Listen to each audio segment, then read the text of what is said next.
G'day Doggies fans, all things Bulldogs, Player Watch episode 3 for 2023, Jake Averillo.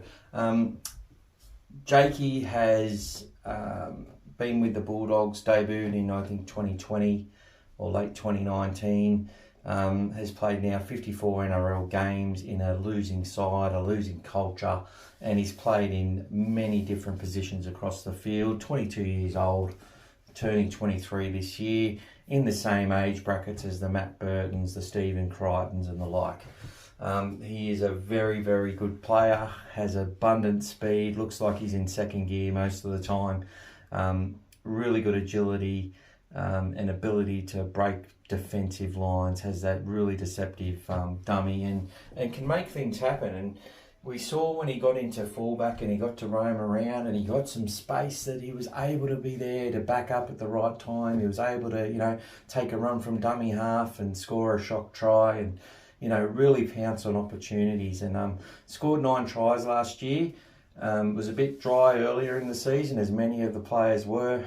He started at halfback, scored a fair try, I think, in round 2, which wasn't allowed, was disallowed in that first half.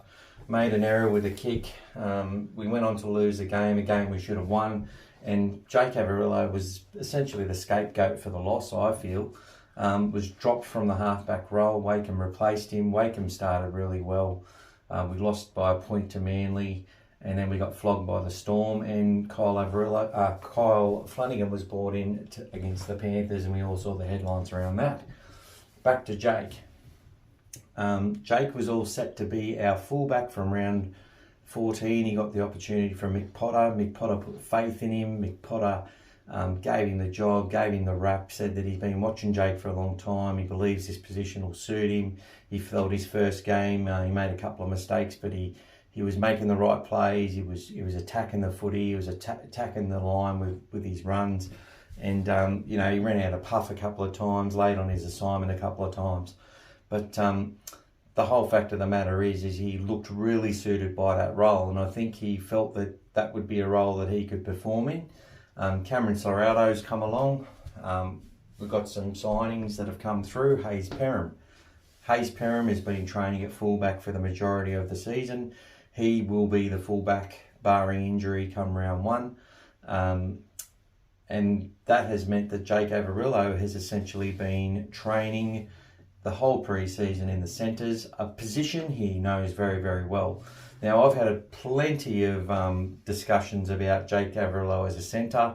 I've always said that he was better suited in the side previously as a spine player, as a fullback or a 5'8".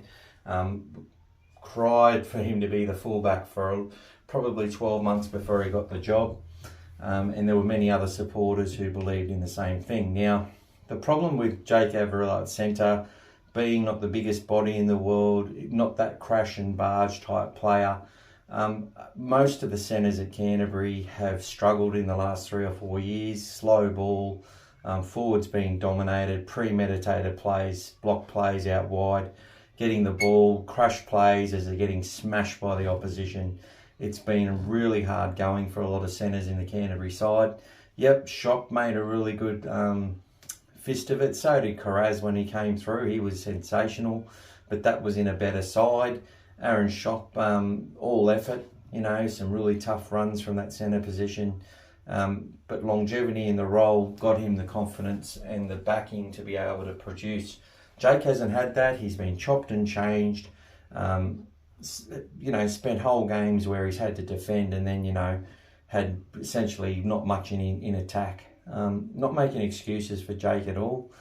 I'm sure he wouldn't as well. But it just hasn't been a good time for our kids. Willie Mason said it. They've been on their knees for the last 3 years, the Bulldogs juniors. They've just been wanting success, craving it, training their asses off, and not getting anywhere. And, the club has made some big calls, bringing in Ciraldo, bringing in Travis Torma. Sorry if I got his name wrong. And that has really helped with getting some confidence and the fitness there. Mick Potter's still with the club. He's an assistant coach, and they've brought in Chad Randall and Sandercock's still there. And they really have a good group together, plus all the all the ex-legends have come back. So what does this mean? I think that Cameron Ciraldo is about to unleash Jake Averillo. Jake has a steel in his eyes from all reports. People who are watching the training sessions are telling me he is really focused. You know, he's not messing around. Maybe he does need to relax. Maybe he's feeling the pressure. I don't know, but he's out of the spotlight. There's been hardly any vision of him in the photographs. I think that's by design. I think Jake is one that's had a lot of spotlight on him, a big shining light on him. People are expecting him to be a big part of our spine this year.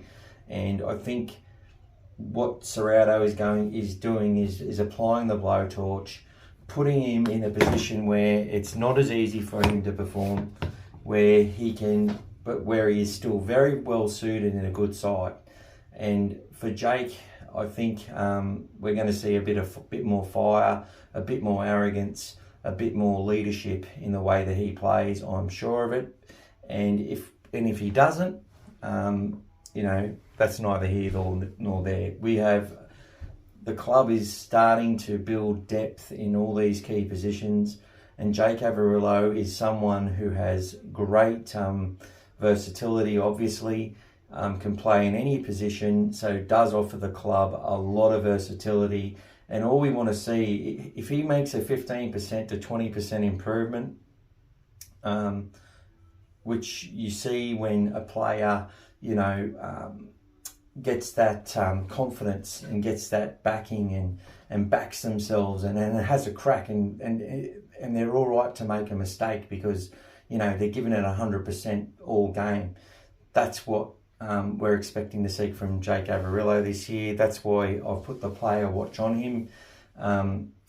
People will be expecting that Jake's going to probably find it tough. People are saying that he's going to find it tough to fit in the side come 2024. Well, we're in 2023. He's off contract. He's a Bulldogs junior. He's loved by many, including myself. And you know what?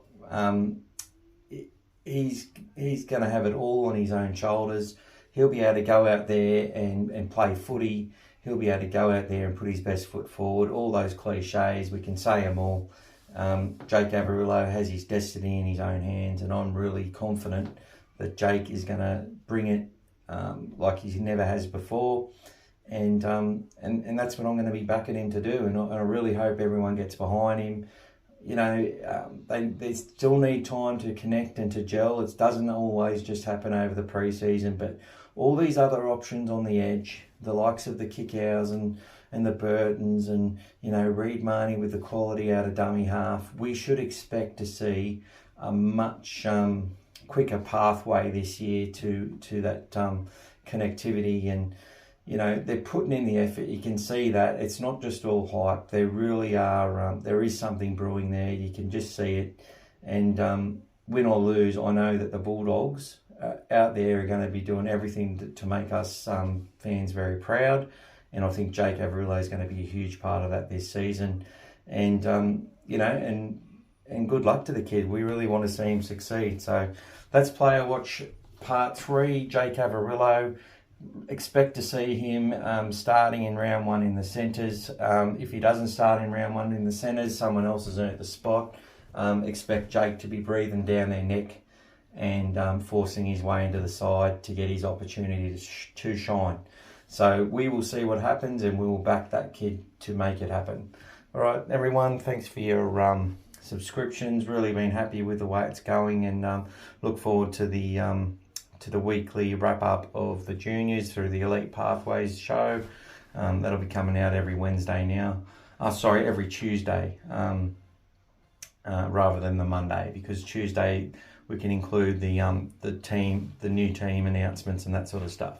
All right, guys, thanks for it all, and talk soon.